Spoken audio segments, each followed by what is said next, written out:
All right, guys, welcome into the Jonny O show. I got my guest, good friend of mine, the better half of Urban Monkeys, my buddy Jeff, the respiratory therapist. Thank you for coming in and doing this interview, Jeff. I really, really, really highly appreciate this. Yeah, my pleasure. I've been eager to join.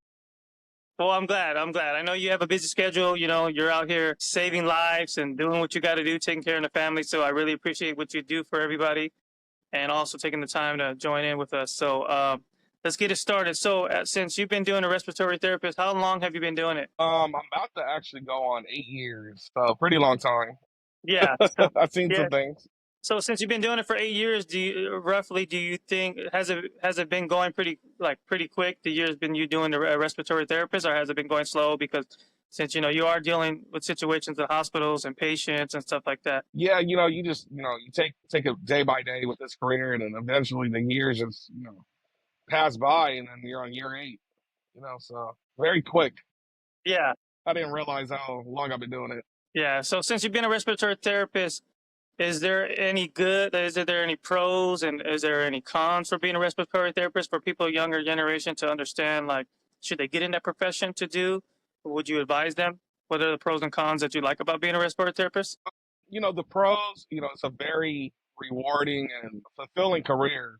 You're taking care of people, working with other nurses or doctors, and then also you get to know the families. And I'll say that's the most rewarding part. If someone wants to get in to be a respiratory therapist, I want them to do the research first and see if it's for them.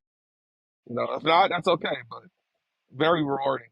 And then as for the cons, obviously, we work in all aspects of healthcare. Some RTs will say, they work with infants, and they see the passing of them, and then also, death is just a common thing at the hospital. It's just basic circle of life. Yeah. It's just getting to know how to deal with that, and then also taking care of your other patients. You don't want that to distract you from taking care of others. So I would say that's the biggest con. Oh, okay. And then also But to become a respiratory therapist, do you need any type of like special criteria, classes before prior to be in that position, or you can just go to like a vocational school? Do you go to like a community college? Do you have to go to university? Like, what is the best aspect or best situation for an individual to become a respiratory therapist? yeah, so if you're actually already in a community college or 4 year, you already have your general education. Sometimes some of those places they do offer respiratory therapy degrees, and it'll be cheaper. But if you just want to just go straight there, yeah, you can go to a vocational college, accelerated program, and that's 2 years. So, and a lot more money. Yeah, yeah, yeah. Is that the route that you specifically did? Did you go through vocational or did you go to a community? I know from me knowing you, I know you did go to Mount Sac, but is that the route that you ended up doing to pursue this career? Yeah, so I was trying to do it at Mount Sac, um, but there was a waiting list, and I didn't feel like waiting. And I already, been at Mount Sac for like 3 years, 4 years.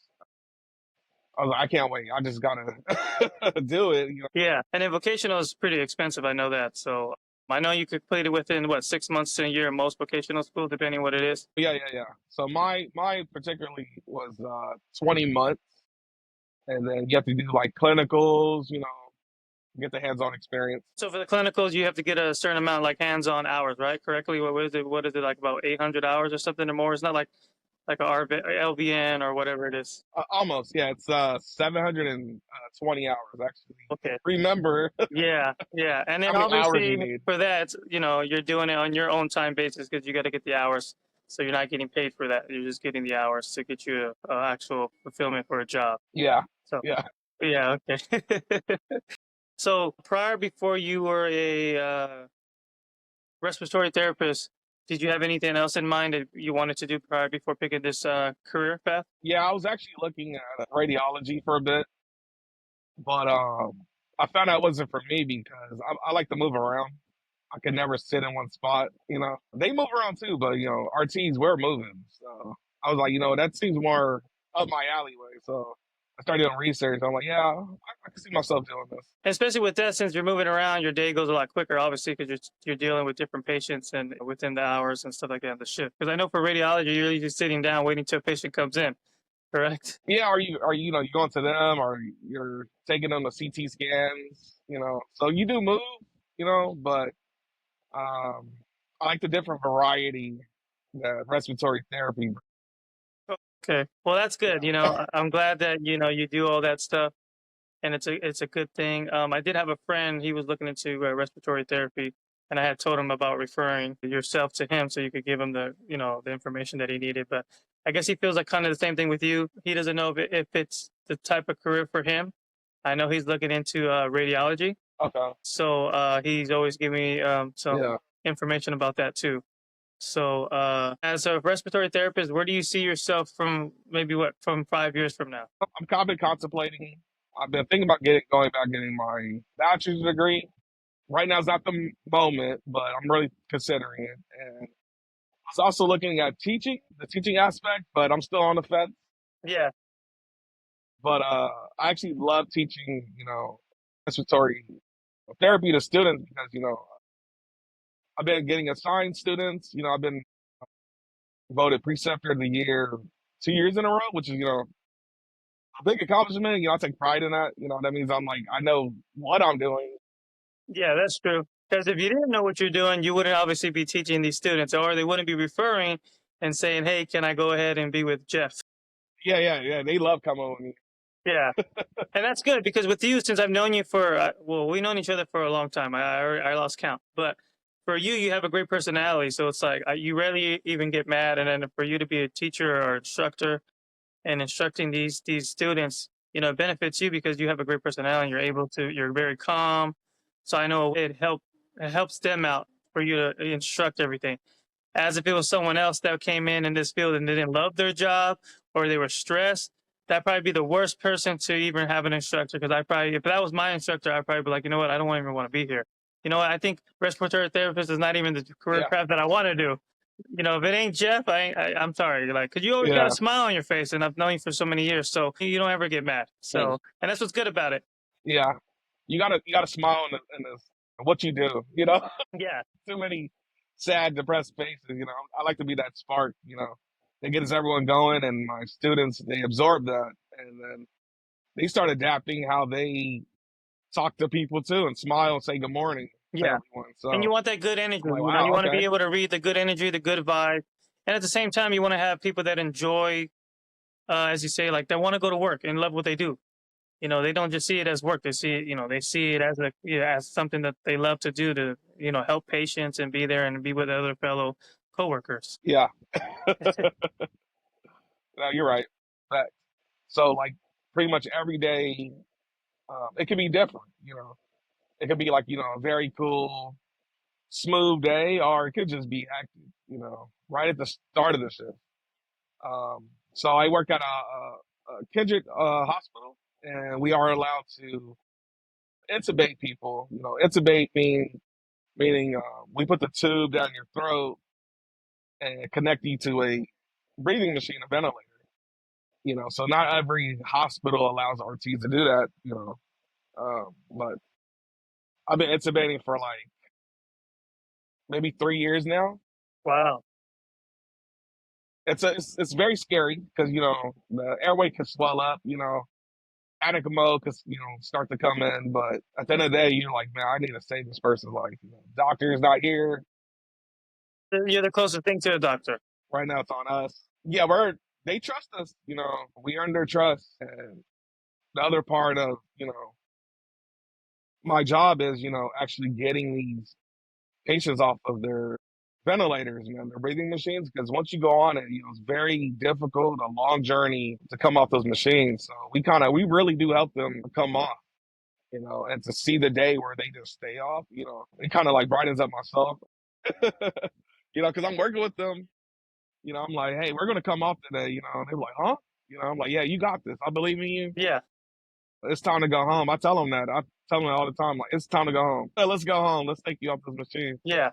So very exciting. I don't know how to put it, man. It's like a different kind of feeling.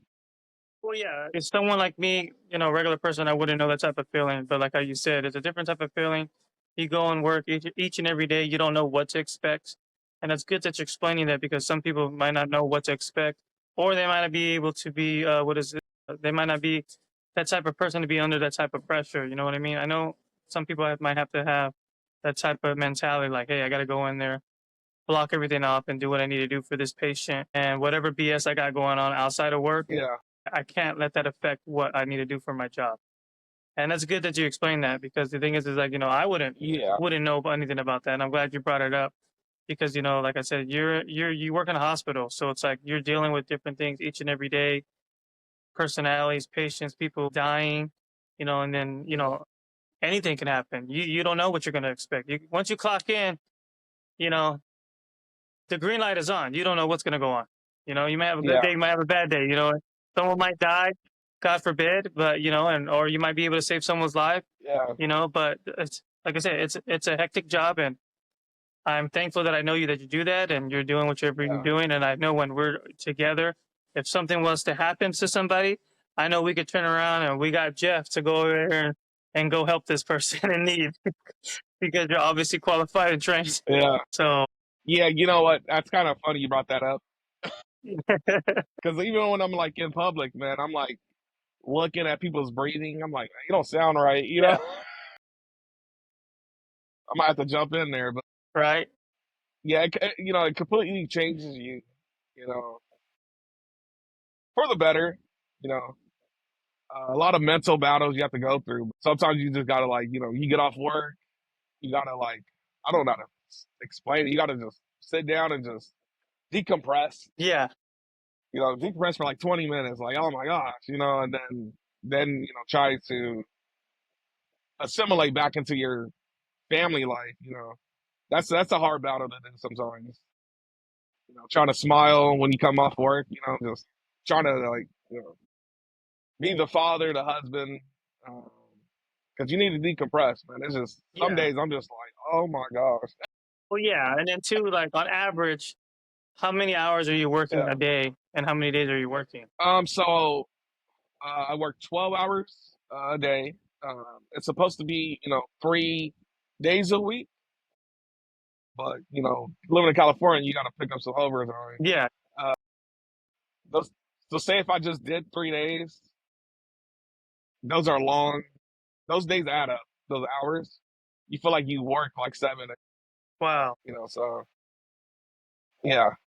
So that I probably wonder puts. why it's 3 days only. Yeah, Well, no, I know, but I'm saying since you work those type of hours, it probably puts a toll on your body because you're not young anymore. So obviously you're getting older in age. So it probably does put a toll on your body. And then like I say, it is also you have to decompress a lot too, 'cause trying to be that family man, that father, the provider. So it's like you're dealing with everything at once. yeah, it will hit you. Yeah. So But how do you at the find? end of the day, man, I just gotta smile. Well, yeah, I know. But how do you find free time? Or even if you have free time, what do you do with the free time that you have besides spending time with your family and stuff like that? But when you have time for yourself, you're able to decompose. Like, what are you actually doing for you to relax? And are you meditating? Are you going for walks? Are you going to work out? Are you just watching TV, relaxing? Are you pretty much no technology needed. You're just resting and laying there and just with your eyes shut, trying to think what's your next move. So I am still an active person. So I actually picked up a new hobby. I don't think I even told you about this, but I play disc golf. I don't know Disc golf? if you're familiar with that. No, I don't even. What are you throwing are you throwing a disc? And is it going in something? I don't Yeah, even yeah. know. So it's like Like a frisbee? it's like yeah. Hey, slow down. That's like golf. You're throwing a disc into a basket, right? And What kind of bat that's been a way is like it like a me and wooden my basket or is it like coworker. or is it wooden basket or is it like a basket with like chains on it? Yeah, it's a basket with chains on it. Okay, so I kind of familiar with it, but I didn't know that was called disc golf because I've seen it at a park where they have like a chain on it, but I didn't know what they threw in there. I just thought I don't know they Yeah, threw a frisbee or something. So how long you been doing that? Because I know yeah. So me I and my haven't talked to coworker, you we for all a picked while. it up But I'm saying how long you been doing that? Because I know I haven't talked to you for a while. So you've been doing it for a while. last summer, Okay. here and there. You know, so I picked up last summer. and just that to, relieve stress, because it's actually fun. I'm not gonna lie, but Okay. me and my coworkers all start doing it, and we're like, yeah, we actually love doing this. So do you guys have an exact spot where you're at when you guys do it, or you guys go somewhere else? So we go to Whittier, La Mirada. There's actually a park by your old house Okay. Is it called something down the street. from? Down the street there's a park. Is it called? I think it's the park I'm talking about. I think it's called something Martha or something Park, and it goes up like a little Yep, driveway, little yep, hill. Okay, yeah, that's what I'm talking about. They have a lake down there. yep. It's a little lake down there, Yeah, and I went there. and a railroad track and all. So that's where you go. Okay, that's where I got the I only idea went there from. once because it's kind of far. Yeah, but I'm saying that's where I got the idea from with the Yeah, thing, because how you said you played disc golf, so I was thinking of that, but I didn't know that's what it was. So that's why I was like, oh, maybe that's it. Maybe that's the game. So, but since you've been doing it, are you actually good? yeah, that's the one, bro. You know what? I actually got really good. There's some pros out there. They're actually like thinking about putting in the Olympics. I heard. Yeah. I'm nowhere near that good, but I got really good. Well, that's good. Hey, well, if they do the Olympics and you keep doing it for this year, next year, hey, you never know. You might be the next man up. Get that gold medal, Jeff. Man, I gotta practice. Well, hey, you have enough time to practice when you have that free time. So then you never know. Those amount hours you put in, it'll benefit you. And then these people might be like, hey, I think that guy over there, Jeff, might be on our team next year. We don't need to try him out. We'll just recruit him and put him on the team. So, but no, that's good. I'm happy that you I know that'd found be a dream something. come true. I'm glad that you found something, like you said, to decompress for your personal uses, that you're doing something with your friends. Because at the end of the day, like I said, I don't know what you deal with each and every day, because it is a hospital. I do something else. I deal with different stuff too, but not what you basically deal with, because also dealing with people that have like mental disorder, cancer, whatever, or sickness, or they're dying.